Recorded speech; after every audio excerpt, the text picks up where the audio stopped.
What's up, guys? Super excited today about doing this BYU Central Florida breakdown. The Boca Raton Bowl was an offensive juggernaut by the Brigham Young Cougars. Let's take a look at how great the play calling was, how JB Grimes set everything up, how the offensive line play was absolutely mind blowing. Man, I loved it. Let's get at it. Here we go.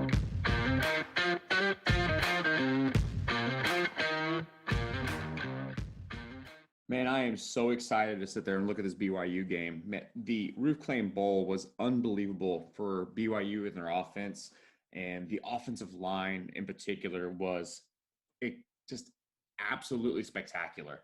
So first things first, this is the first play of the game, and Central Florida is a huge man-to-man team, and I really like what Grimes did and how he answered the man coverage versus Central Florida.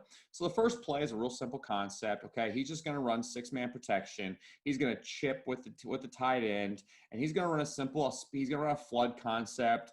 But really, I love the inside release by the receiver. Notice how the receiver sets this thing up, gets it inside, gets a nice swipe, runs the 10-yard out, and you've got yourself a nice flood concept, easy gain, get some confidence in the quarterback. And I thought that was really neat. Next play in the series. It's 1st and 10 again. Now let's get busy with it. This is wide zone at its finest. Coach Mateos is killing the O-line game for BYU right now. I also think that Central Florida did a really terrible job with their safety fits. You could tell they had 3 true freshmen playing in the game. So right now you're going to see the B-back coming through. He's going to look to check to that safety, but he sees the linebacker, ends up actually knocking into him.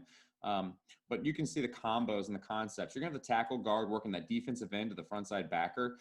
You're going to have the center and the backside guard working together. Our center's going to be solo blocked. Backside guard, backside tackle are going to work that backside 3 or 4-eye together to the backside inside backer. And you're going to get cut off by the tight end. Watch how the running back stays on path. I love his patience right here. He gets a little tired with his feet, but man, he just stays on path and there's never a reason to leave it. Notice 67 getting downfield right here. Left tackle just getting down. He's the one that ends up getting the safety because the H-back got the middle linebacker. And we're just getting down and dirty with the wide zone. And man, BYU is fun to watch here. I'm not going to get too much into detail on some of this stuff. All right, so later in the series, it's still the first quarter. Man, I absolutely love the man beater here. Again, we talk about them being in man. This is basically mesh, but really I think, and I might be positive on this. It looks like they're picking the man-to-man guy on the running back off, but I guess nothing really happened. There was really no need to pick him because he blitzed. But you can kind of see what's happening right here. You're going to get the mesh concept, but you're also going to get a shallow. And I'm pretty sure this outside receiver is supposed to pick this guy, but there was no reason to because he blitzed, which led the running back wide open on the wheel route off of mesh. Easy man beater, phenomenal play call. You could tell they had them completely schemed up in this. So again, next play, here we go. You get 5 for 5. Again, you get man coverage, and this is why I love JB Grimes and the play calls.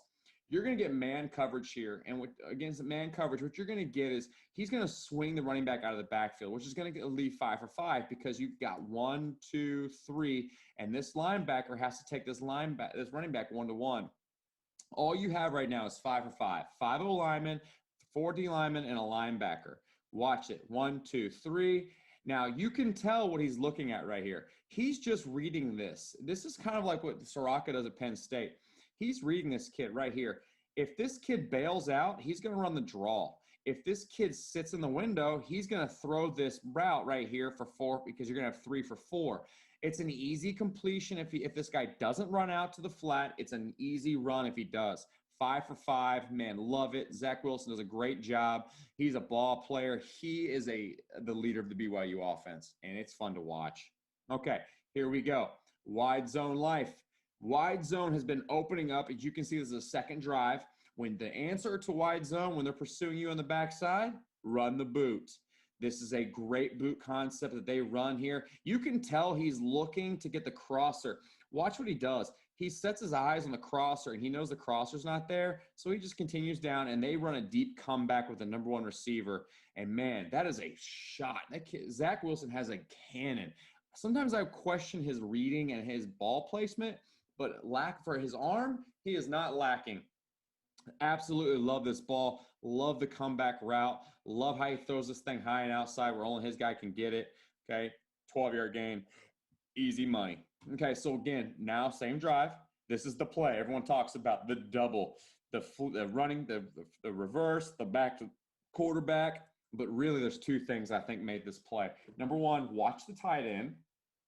Watch the tight end and watch his slow, slow, slow go, which again takes away man coverage.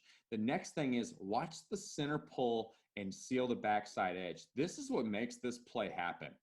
This is a wrinkle in this play that a lot of people are always going to overlook that I think is just absolutely awesome. And I appreciate the logistics of what happened here. Watch the center pull around. He opens himself up. You get a nice seal block. Notice how the tight end is slow to develop. And as soon as he sees eyes go in, he takes off. Man, love the play call. There was a few trick plays in this game or just wrinkles that I thought BYU did a good job of. They didn't really talk about. All right, so let's talk about third down and long. You get a lot of third down and longs here. You get a lot of third downs that BYU runs, and they run the shallow screen probably better than anybody. Watch the outside receiver run the shallow. You get the tight end who's going to block the corner. You can see the corner. They're trying to exchange. This is 100% a screen call. This is quarterback. He's running he noticed that he gets behind the line of scrimmage. There's a purpose for this and why they do what they do. But you can see the blocking all the way across the board. Now watch again. Their receivers at BYU do a phenomenal job of getting their hands off so they don't get blocks in the back. Okay, but it's 3rd down and 8. This is a great play call. I want you to remember the down and distance here. We're going to come back to this later in the game. All right, number 11. Again, mesh. This is mesh sit down. Okay, don't mind my terrible writing there. I'm sorry, but this is mesh with a sit. It's 3rd and 8. Okay, you're gonna get the wheel route by the receiver here. You're gonna get the wheel route by the running back. Okay, this linebacker is now going to drive out to that because he has to. You're going to get a mesh concept. You got a sit route right here in the middle. It's going to occupy the linebackers. Quarterback just takes the easy throw. He sees the linebacker expanded. The other linebacker went with the running back. You've got one-on-one. You've got your receiver 3rd and 8. Another shallow mesh concept that's going to get them in a good situation. All right. I didn't catch the beginning of this play. This is the old kind of a version of the Philly special. Again, the Philly special is a man-beating trick play. So watch what they do right here. You're going to get the handoff to the running back. The running back's going to toss it back to the receiver. The receiver is going to launch it to the quarterback. These are the wrinkles and the plays that I think make BYU what they are because this is just fun football. Run the guys off. Nobody in man is going to cover the quarterback. That's just not what they do. And I think what people don't understand, that is the part of this offense that people, I think, just kind of feel like they don't understand intricacies of the fun play calling. All right, here we go. Now you're going to get the jet sweep. If you watch BYU at all, you're going to know the jet sweep is such a big play for them. So they're going to run the jet sweep with the running back leading, and then they're going to pin and pull the backside because they know they're in man and they're going to run with it. So I'm going to show you the end zone copy of this so you can really get a feel for it. So you get the pull of this way. Now you're going to get the pin by the tackle. You're going to get the guard wrapped around on the safety or corner one-on-one, and look at the spacing on this play. Talk about scheming a defense up. I don't care how many freshmen were in the game with Central Florida. This is one of the best schemed run offenses I've seen in a long time. Okay, you get the tight front, 4-eye nose, 4-eye. Okay, you get a 3-3 looking stack right here. You get man coverage. So, hey, guess what? They want to try to slam us inside and take away a wide zone. We're just going to pin this with a tackle. We're going to make sure this B-back has the outside linebacker or seal the edge, and you're going to get the tackle on the edge, baby. Let's roll.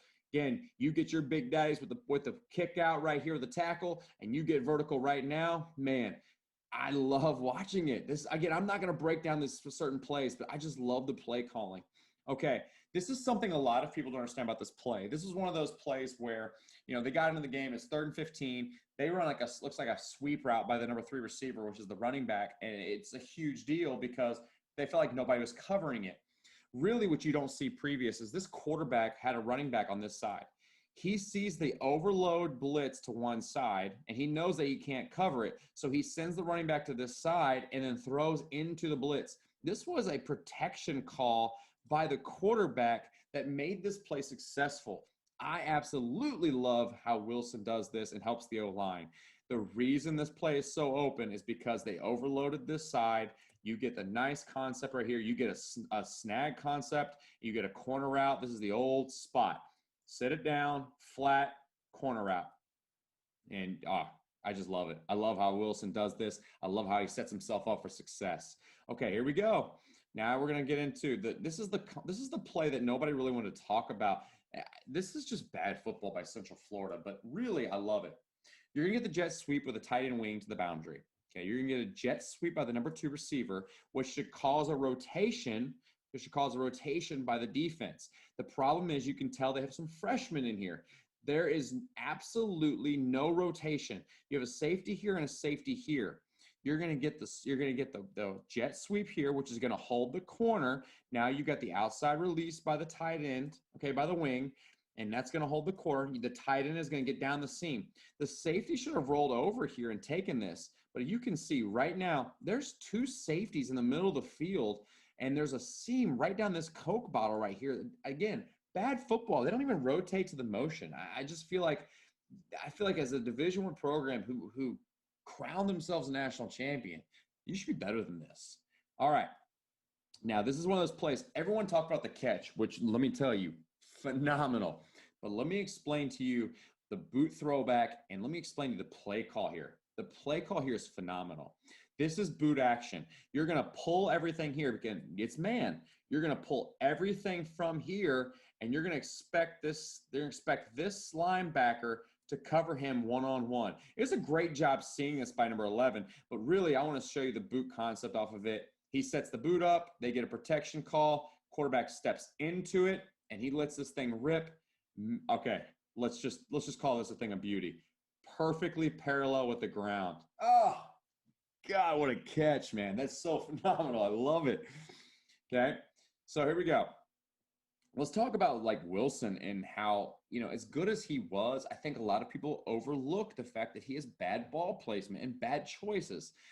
This is just a play action, okay? And this is a throw that's going to get picked off in the league. Okay, he throws the solo receiver on this fade ball. Now, again, this is one of the situations. This ball cannot be delivered inside. A good corner in the NFL is going to pick this thing off right here. This is bad football play. This ball, knowing where this kid is right now, should have been placed on the outside shoulder on the ticks out here and given that kid the only chance he could to make a play right here. Again, that was a really bad ball, really bad defense, and it worked out well for BYU. Okay, here we go. Let's talk about mesh again. It's 1st and 10. We're going to get a mesh sit look. All right, now they're in zone. They're getting beat with man. Now they're going to sit in zone. This is not a zone team. Get it to the tight end and get up the field. BYU and Grimes did a good job of getting Central Florida out of what they wanted to do. And you can see the frustration in Central Florida's defense. They got him. You can tell this is not a zone football team. These guys are frustrated. They're trying to find an answer for what they're doing to them. All right. I'm just going to show you this from here, but I'm going to show you the end zone copy of just the absolute devastation up front. Okay. You guys know the wide zone rules. I know the wide zone rules. Let's roll through it. You're going to get a solo block. You're going to get a double team. You're going to get a double team. You're going to get a cutoff. But I really want to show you 2 things. The head placement of the guard and the head placement on the center right here. Okay. Head placement on the center of taking over and getting here and trying to force this defensive lineman to make a decision is going to make this play better because now he's going to climb and it's going to carry the linebacker into it. The next thing I want to show you is I want to show you the backside. The center turns his shoulders, but he does a good job of getting himself onto that linebacker, allowing the running back to get vertical and putting his foot in the ground. The other thing I want to show you is this. I want to show you how this whole thing gets cut off because these two are working together in such unison. Again, such good play calls. And I think another thing that people don't understand is 63 was playing center at the beginning of the game. There were injuries on the BYU offensive line, and it doesn't matter. They just kept rolling. And the fact that an offense can just keep going like this, even though their offensive linemen keep getting hurt or the O-line coach is out for quarantine or whatever it might be, this is when you know you've done a great job as a coach, when you can get offensive linemen shuffling up front and you can still absolutely devastate a front seven. That is my kudos and hat off to the BYU offensive line coach and to BYU. Okay, guess what down it is? It's 3rd and long. What do you think they're going to call? They're going to call the shallow drag screen. Here it comes. You're going to get them right down the line of scrimmage. Everyone's blocking for them. Got to block, got to block, got to block, got to block. 3rd and 13, easy conversion. Again, great play call, bad defense. This was just this was the perfect marrying of a coach who's starting to feel his groove and a defense who needed help. Okay, let's do it again. Let's talk about the devastation of wide zone. I didn't catch it early enough, but again, you're going to get a solo, you're going to get a combo, you're going to get a combo, you're going to get a solo. Look at the devastation. You've got D linemen running down the field 4 yards, 5 yards, just getting bulldozed. Love the head placement. Love the center getting up on the linebacker with his face and striking a blow to the backside linebacker. God, you can't teach it much better than that. I absolutely love it. All right, here we go. Last play I want to show you. Wide zone sets up everything, guys. If I fake wide zone one way, I'm going to get a chase by the defensive end. I don't even need to block him to hand this ball off right here. I'm going to get an outside release because it's man. I'm going to get a crack by the inside receiver, and all I have to do is outrun the safety. Man, I love this game. I love JB Grimes. I love Mateos. I love how they run this offense. I just hope and pray with everything inside of me that they stick this thing together and just keep rolling. Brigham Young, you impressed me. See you guys.